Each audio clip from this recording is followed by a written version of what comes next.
Hi, welcome to the Pole Shift News, the home of the Maverickstar Observatory. Guys, you're having a look at some work that's been going on with a logo design for our channel and of course our website and observatory. It's not finished yet. Give me your opinions on what you think so far of it. There's been a lot of work done by Andology channel, who's doing all the artwork for us and the design of the logo. They're also going to do an intro for our future videos, so but just for now, give me your opinion on what you think of the logo as it is and whether you think it could do something else. So I'll look forward to your comments in the comment section. Guys, I said I was going to give a big shout out and thank you to some of the people that have been supporting us. So I think first of all, we should give a big shout out and thanks to those people that have got those magnetometers in their homes and they're recording the data and sending it back here to the UK. So big thank you to, of course, JD in South California. Hope you and yours are safe after those earthquakes that you've been experiencing over there. I won't go into any detail with whether there are earthquakes or not. I think we've made a clear case for at least my opinion anyhow. But big shout out to Brad over in Kentucky, and also for your ongoing support with making donations to the channel and what you have done so far with regards to helping us get some equipment. This month Brad sponsored the observatory with a soldering station, and big thanks to you. Also big shout out to Ricky in India. We're still waiting for you to let us know whether or not the magnetometer has arrived over there. I'm hoping it has arrived there safe and sound, and that it won't be long before we get some test data from you. Big shout out to Tony, and of course she's in Hong Kong. It collects data for us. And then in Australia we've got Richard on the Gold Coast. Big thank you to you, and of course Jeff over in Perth on the East Coast. Big thanks to you guys. I've got to give a big shout out to Douglas, and a big shout out to all that attended the Maverickstar barbecue and pool party, and of course to Douglas who organised that for us and raised some funds for us. He's a regular supporter, and I can't thank you enough for the efforts that you've been putting in supporting our channel. So I want to thank you and your family and everyone that attended the Maverickstar barbecue and pool party this week. And I just hope that you continue to stay by us and support us in the future. Also guys, I've got to thank our patrons. That some of you have been patrons since we started it only this year. We've been going 7 years on YouTube, and Patron's been going for quite a few years, but only this year did we put ourselves on Patron and ask for people to support us there. And we're doing okay, I suppose. There's 166 patrons we got now on Patron. It would be great if we could get that up to 200. It would be great if we could get it up to even more than that. But as time goes on, gradually we pick up probably a new patron every week. Also guys, the people that support us on PayPal, and this month I want to thank that you guys. So I'll give you a quick mention. I'm not going to give you all your details out, but I'm just going to mention your first names. So Susan, Steve, Cindy, Rosa, KBF Enterprises, Paula, Julie, Linda, Daniel, Rosa, Helen, Scott, Wildwood, Paul, Ron, Bradley in Kentucky, of course, Todd, Sue, Richard, Robert, Francis, Dallas, Kelly and David, and of course Chris. Big thanks for your support that you've pledged on PayPal. But guys, if you've supported us and I've not mentioned your name, I don't think I've left you out. And I have promised everyone that has supported us is going to get their little message hopefully towards the end of this year, when we just clear you know, a couple of projects out of the way, like the cloud generator, which I'll be showing you later on in this video, where we're at and what we're doing with that, and how long possibly before we've got it up and running again. But you know, I'm going to be, you know, giving you a little opportunity, and it's a rare opportunity, to put your message in that laser beam, and we'll send it out into space, hopefully deep space, so long as it doesn't collide with a comet, a planet, or you know, go through too much interstellar gas. You know, your little message will be sent out there, and that, like I say, is a unique experience to have, you know, someone in the position to be able to, first of all, build something that can do that, second of all, to allow you guys, you know, the opportunity to put a brief message out into space, and hopefully it should bypass Voyager 1 and Voyager 2 that was put up by NASA in the 80s with a very similar message, you know, just telling people, whoever that might come in contact with that those two spacecraft, that, you know, we come from this part of the solar system, and you know, brief description of what humans look like, and you know, a little bit of information on some solid gold vinyl LPs, I believe. Well, they're not vinyl if they're gold, but you know, you get the idea. So you know, guys, I will be giving something back, and that on top of what we do already, and that's a regular update on, you know, one of the most important, in my opinion, anomalies that is taking place, and that is the magnetic pole reversal.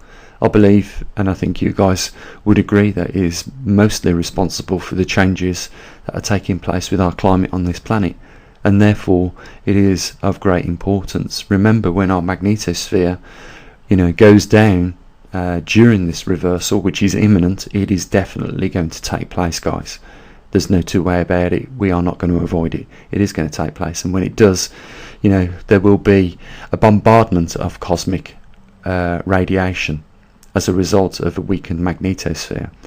And then, sadly, to add more worse matters, you know, it is compounded by the fact that our heliosphere is weakened, that protects our solar system, which is like a you know, a great big balloon that is inflated by solar activity. The more readily solar activity that we get, the more bigger that balloon goes and covers more planets. But as you know, the heliosphere weakens in a low period, like, or a grand solar minimum, you know, we get a lot more cosmic radiation in, and therefore we're really going to be hit twice as hard as before, as a result of two things: increasing the cosmic radiation in our solar system. So guys, you know, it is for the fact that I say it's the main major human anomaly that we face, and there's no avoiding it.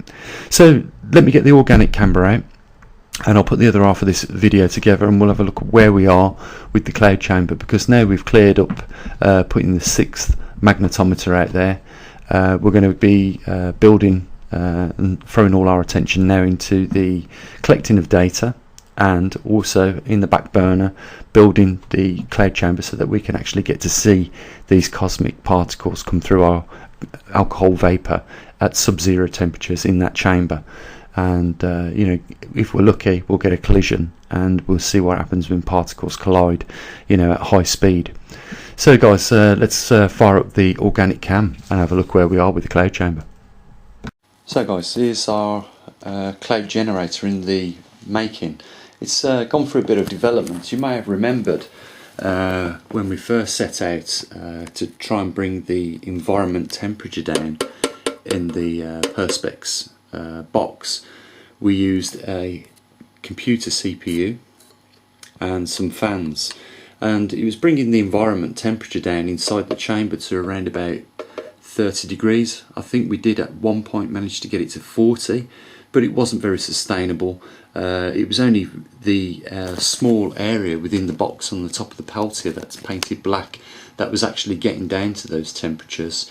Anything off the Peltier was probably reaching, you know, -2 degrees, which really wasn't enough, and the viewing platform would have been very small. Although we did manage to get, you know, the alcohol vapor to vaporize on that Peltier.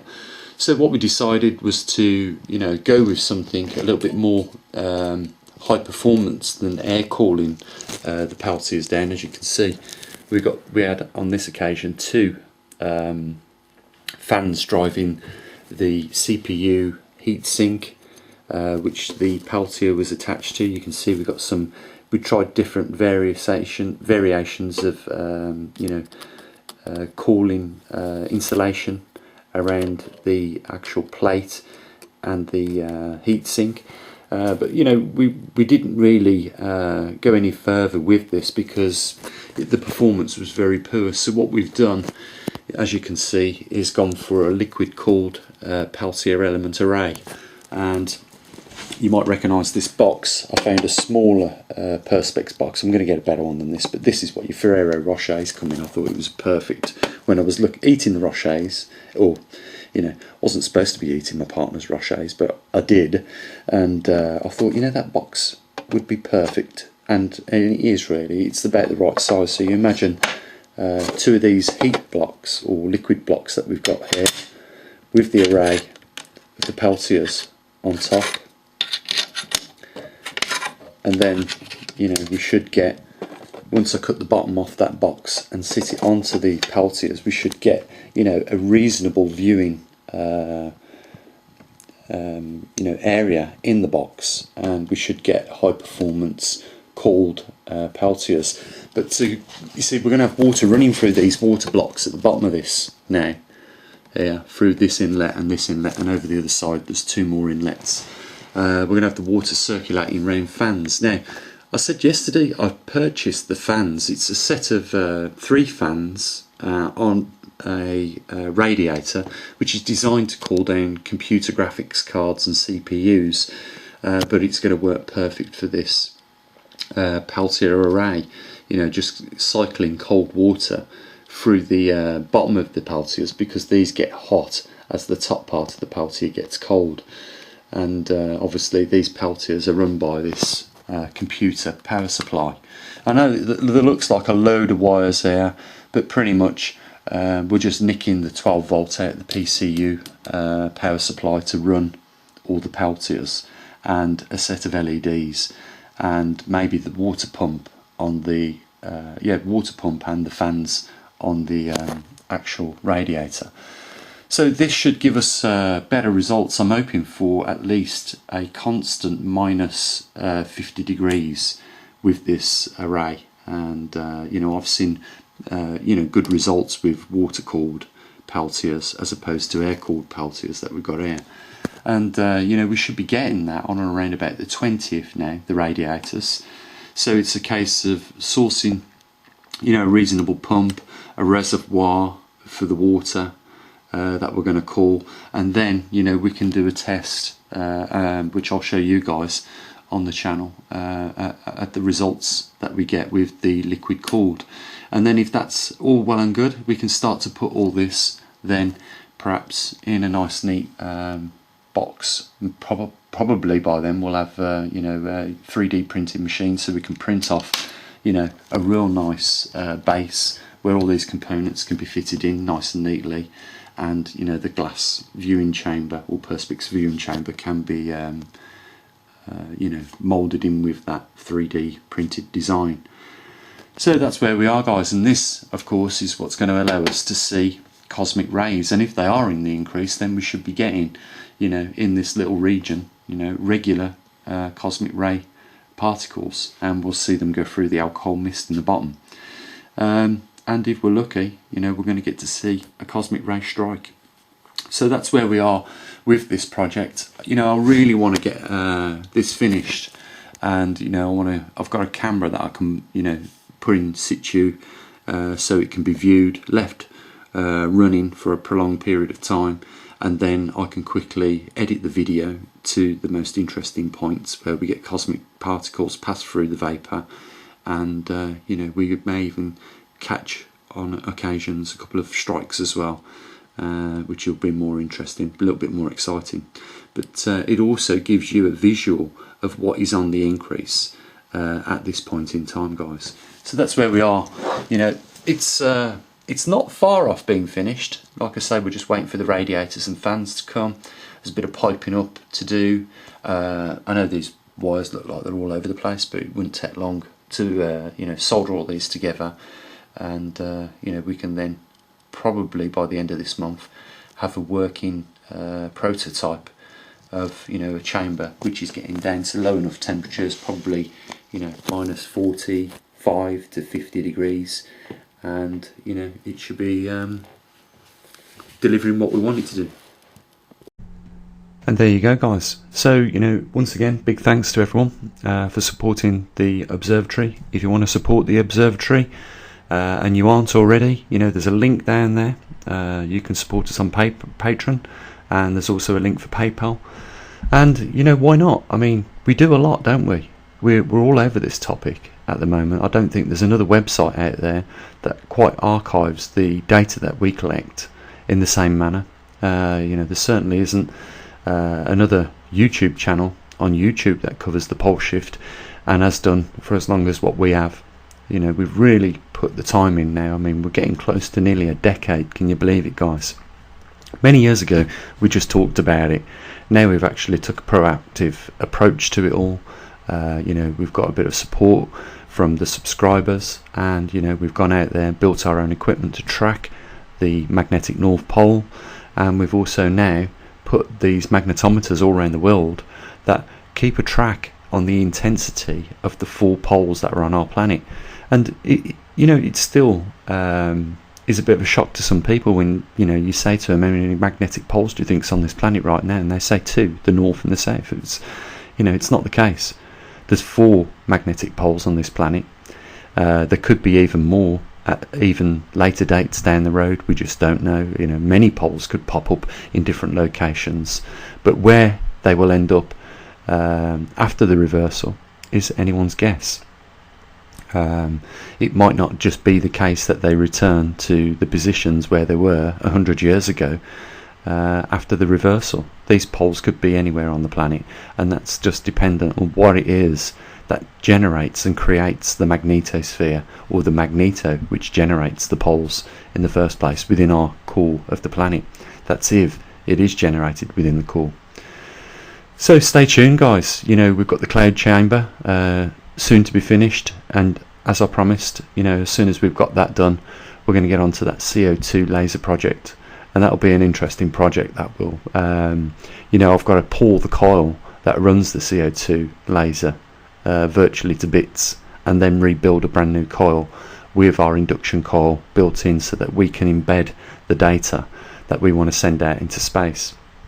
I also want to create a laser array around the CO2 laser in the visible spectrum, because obviously we won't be seeing the laser inside, the primary laser inside that actually will be sending the message. We're going to also incorporate a secondary array of lasers which will be rotating, and hopefully that should just pop a tiny little hole or move some of those particles out the way, and then allow the CO2 laser to clearly go through the atmosphere and out into space. I believe the CO2 laser could do it on its own, but I want to make it as good as I possibly can, and I know it's going to look very impressive when we get it all set up and built. It's going to be on a programmable bed, similar to what's being mounted on telescopes. You can program it to move over to the Andromeda galaxy or any other part of the sky that is visible from this location over the northern hemisphere at a particular point in time in year. So another thing I'm going to offer these people that have been pledging some support is, where would you like your message, if possible, over the northern hemisphere? Where would you like it to be sent out into space? So if Pleiades is your desired location for your message to be sent, I can do that. Or if it is indeed the Andromeda galaxy or another galaxy of your choice, it's entirely up to you. And guys, it really is something unique and novel that I'm sure nobody would ever give you another option or opportunity in your life to do this. So it's a big thing. I'm really excited about it. I know it's capable to be built. I've demonstrated it. I built the prototype where not only did I transmit it, I also turned that light pulsating laser or photons back into audible listenable music using the solar panel, but we're not going to have the ability to do that with the CO2 laser, because I'm afraid it's just going to cut the solar panel clean in half, because it's going to be, you know, of a reasonable wattage, in order for us to, you know, make sure it goes through the atmosphere with little interruption from all the particles that it's got to go through first. And as soon as it gets out into space, well, it's got a clear path then to just keep travelling, so long as it doesn't hit something. So, you know, it's a fantastic reward for those guys that have been supporting the channel. So, you know, links down there, guys. I'm not going to ramble on, I'm going to leave it at that. I dare say before the end of the week's over, we might have had some some data from JD over in Southern California. We can try and match that up with those recent earthquake anomalies that have been taking place in that region. And you know, we're getting close to the 17th, guys, where we're going to be pulling the SD card out, the TriMag system and the magnetosphere, and having a look at some of that data. So, you know, we've got plenty going on. I just hope that you know, stay interested, stay tuned, and, you know, if you're not subscribed to the channel, you know, then do so. And you know, if you want to support what we do, you do see that we do a lot, and, you know, I know that a lot of people already see that we're worth supporting, and they do. I just hope that we can encourage a few more to, you know, do the same. And if that's the case, the links are down there, you know, and I'll say what I usually do. Guys, have a great week, and I'll catch up with you at a later date. As always, bye for now.